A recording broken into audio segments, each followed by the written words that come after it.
I guess I'm live right away. This thing is I'm working this stuff out as I go here. Yeah. Welcome to the live review of United Wrestling Network's Primetime Live here across the Jeff Meacham Network and on NoDQ.com's YouTube channel, and of course, the Great Cherry brand. Thank you all for tuning in. I know it's late for you guys on the East Coast. It's getting close to the 11 o'clock hour. So I appreciate you guys tuning in. If you are tuning in, it is much, much appreciated. Just wanted to go over really quick. Unfortunately, it's not a whole lot to go over because I didn't get to see most of this show because of the horrible, deplorable, I dare say, transmission issues. But it was from what I could tell, it was a great show. Don't get me wrong. Not discounting the abilities of everybody involved and everybody that was in the ring and on the mic and everything at the show, but the buffering was killer, just killer.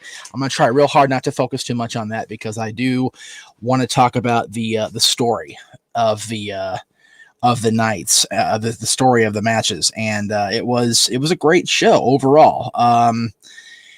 If you take yourself out of the context of the production quality, and I don't know what happened. I'm not in Long Beach. I'm not at Thunder Studios. I didn't see what happened behind the scenes. All I know is I did make a comment earlier, and I don't necessarily regret it, but I do stand by it that this is exactly why I go out of my way to make sure I get to see non-debut pay-per-views any way I can, pay for it or not. And I know that's criminal or whatever, but it's honestly, it's stuff like this that makes McMahon number one and why he's been number one for the better part of 3 decades, almost 4 decades now, if you count. It's been my lifetime, 80s, 90s, 2000s, 2010s, so and 2020 now.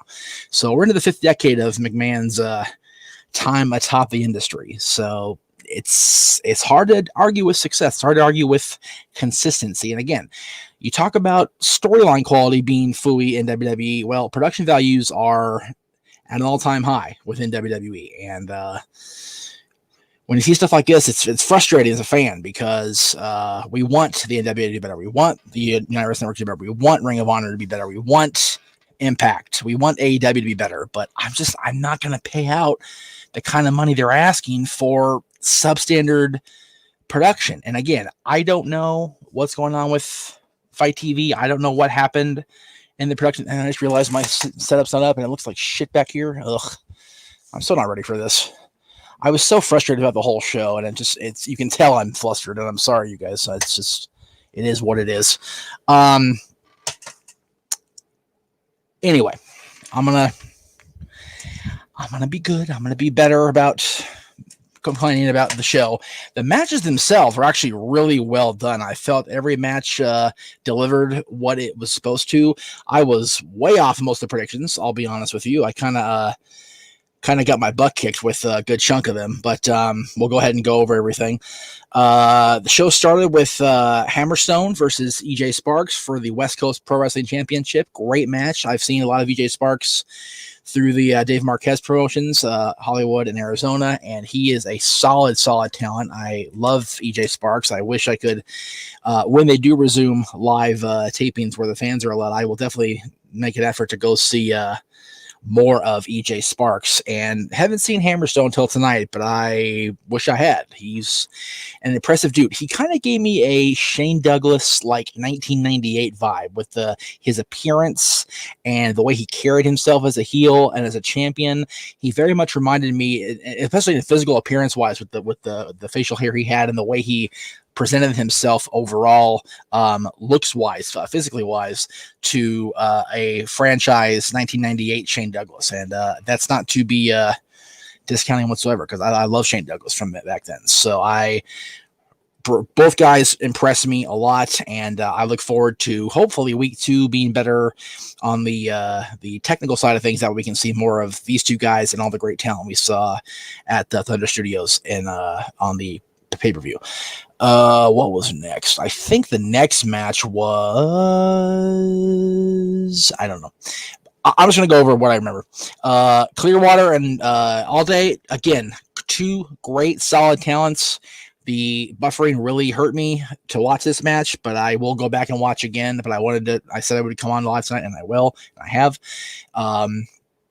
I've seen a lot of Jordan Clearwater. He is a very underrated talent in the SoCal indie scene, and I hope that this exposure on pay-per-view on a international platform gives him the opportunity to do better. And not necessarily do better, but have more opportunities outside of the United Wrestling Network. I'm not saying that the United Wrestling Network isn't great, because it is. I love Marquez's thing, but I just hope that he gets opportunities. And all day, he's a great heel. I love the presentation where he got in the ring announcer's face, Adnan's face. It was solid work, nicely done by both guys. The Tribe and the Wolf Daddies, I've seen all four of these guys for so many years. I love all four of them. The Tribe was very, very nice to me, especially the Navajo Warrior. He and his crew looked out for me when I was just getting into the performance side of things in the early part of the 2010s and the late 2000s in wrestling here in SoCal. And he always had a kind word or a nice thing or a solid piece of advice. So I got all day for the Tribe. And Tito and Che, I've seen both these guys come from training with the Santinos, with Chaos and Jezebel and everybody, and they are very underrated in my opinion. If you have not seen Bad Dude Tito or Che Cabrera, I encourage you to seek them out on YouTube or whatever video platform you can. They are, again, grossly underrated and, in my opinion, underappreciated by those of you, I should say, outside of Southern California. So get on that. Look these four guys up. They went to a no contest. I think it was a double count out was the ultimate decision. They both fought out of the ring. It was just bat crazy and tremendous work by all four guys. No surprise on the women's match between Camille and Heather Monroe, not discounting Heather Monroe's character, not discounting her amazing ability in the ring, but Camille is being pushed as this dominant force, very, very China-esque in her presentation. She is out to wreck people, and she is out to she said it in her promo on Power a few months ago. She's going to take everybody out and one by one in the women's division, and she definitely did that tonight with Heather Monroe. Camille, thus far in her national presentation, is undefeated. So I look forward to hopefully seeing her and Thunder Rosa go toe to toe. That's going to be something to look forward to. And if you don't know who Thunder Rosa is, again, check out AEW's most recent show, pay-per-view wise, All Out. Again, the Matt Hardy thing aside, the match between Thunder Rosa and God, who did she face? I feel like an asshole now. Sheeta. Thunder Rosa challenged Sheeta for the AEW Women's Championship. Thunder Rosa is a very accomplished wrestler. She is the NWA World's Women's Champion, and her and Camille are going to do something really special down the line here once we get the NWA really fully back underway again in the weeks and maybe even days to come. Going to be cool.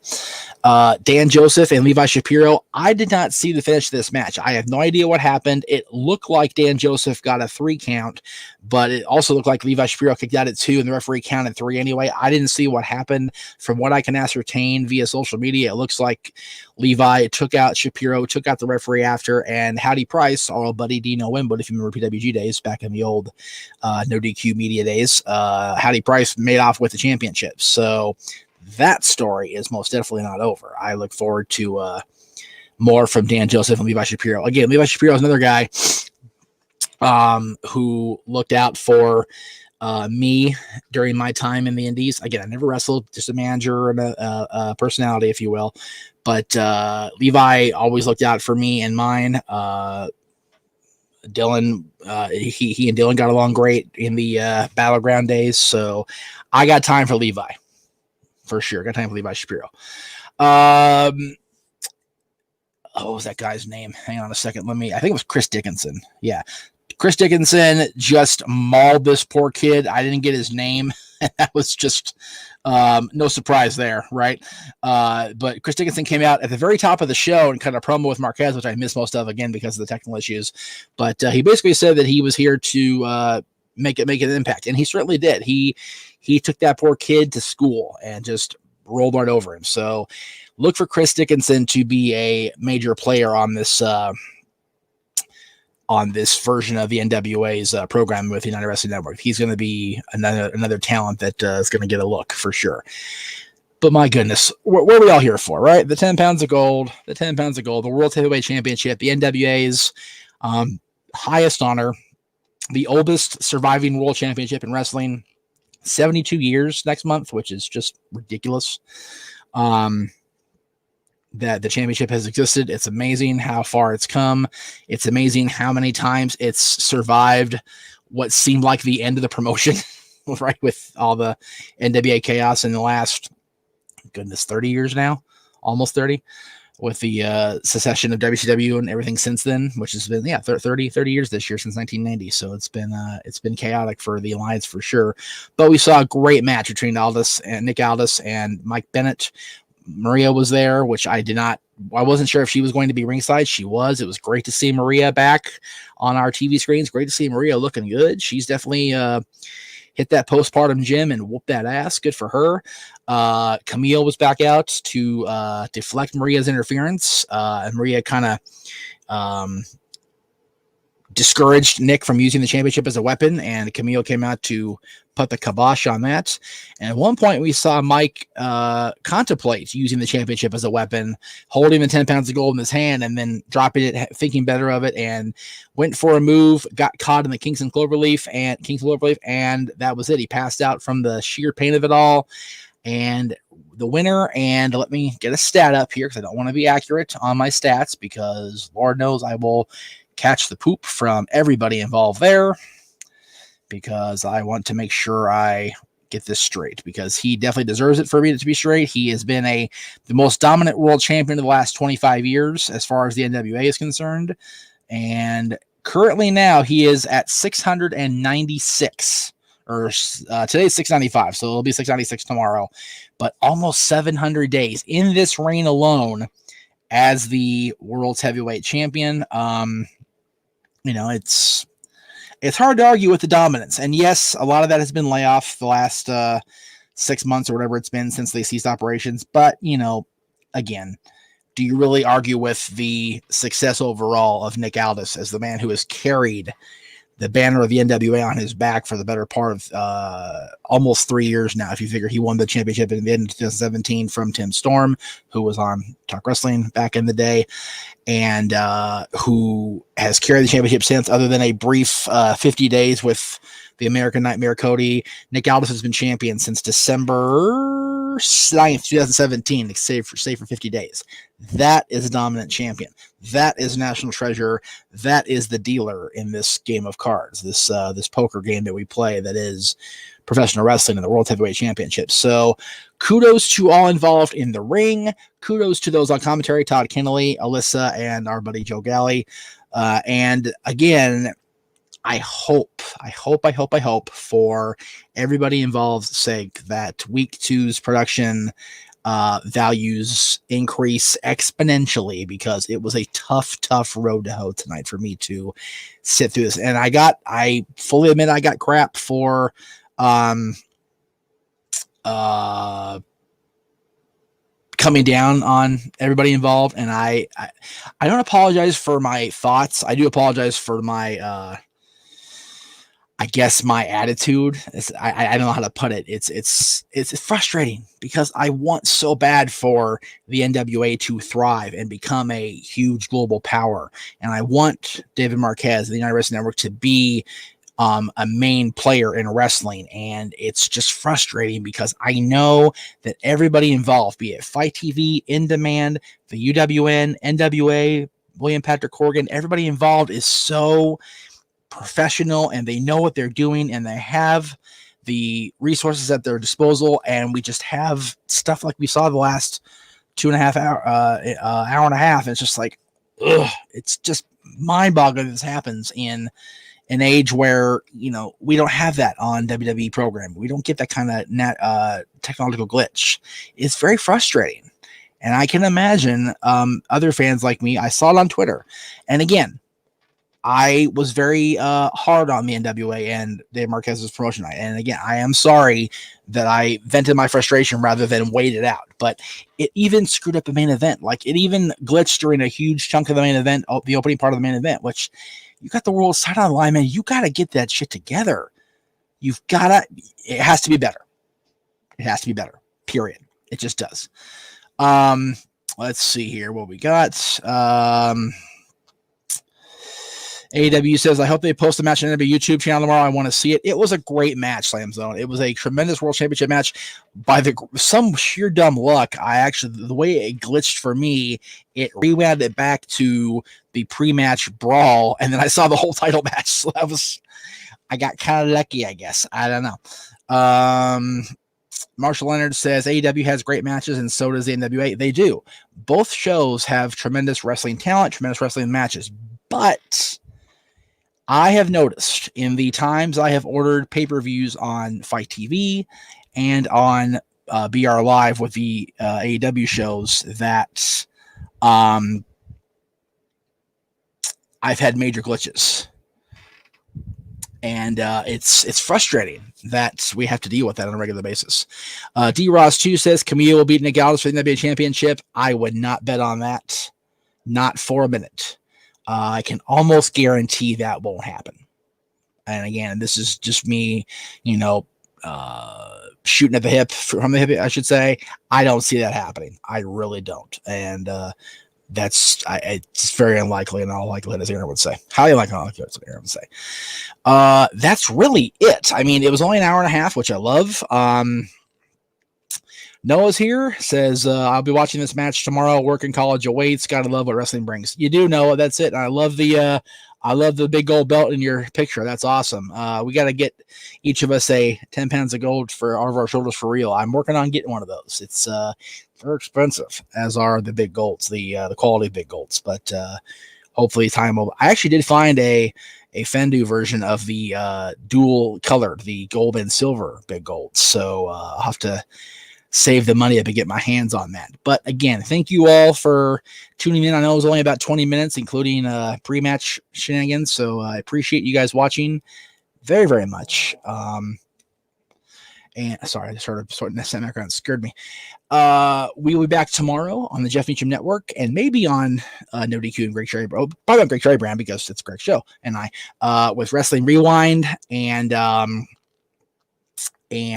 we'll be watching, hopefully, Bryan Danielson versus Kenta from 2006. That's a Ring of Honor match. It's a tremendous match. I will provide the link tomorrow morning when I tell Miss ALEXA over here to wake me up, and we'll do the damn thing tomorrow on Wrestling Rewind on the Jeff Meacham Network side of things for sure. Possibly Greg Cherry brand, possibly here on NoDQ.com as well.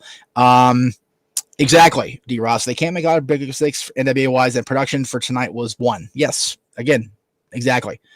They can't afford the big mistakes, and tonight was a huge mistake. So I pray they rectify it in the next 7 days, and they are better when they come out of Long Beach again for Primetime Live week 2. I'll be right here to cover it right around this time, so close to 11 o'clock, if not a little before, hopefully, depending on production time. And that's going to do it. Honest to God, it's going to do it. And so tomorrow, Wrestling Rewind on the Jeff Meacham Network and possibly Greg Cherry brand, and then tomorrow evening, following, I think NXT is tomorrow night. I don't know that for sure. But you can come right here to NoDQ.com and check out Aaron's complete recap and review of the Black and Gold brand. That is NXT. We will see you guys next time here on the Jeff Meacham Network for Wrestling Rewind. And for everybody at NoDQ.com, the Greg Cherry brand, Jeff Meacham Network, have a great night, and we will see you tomorrow for more.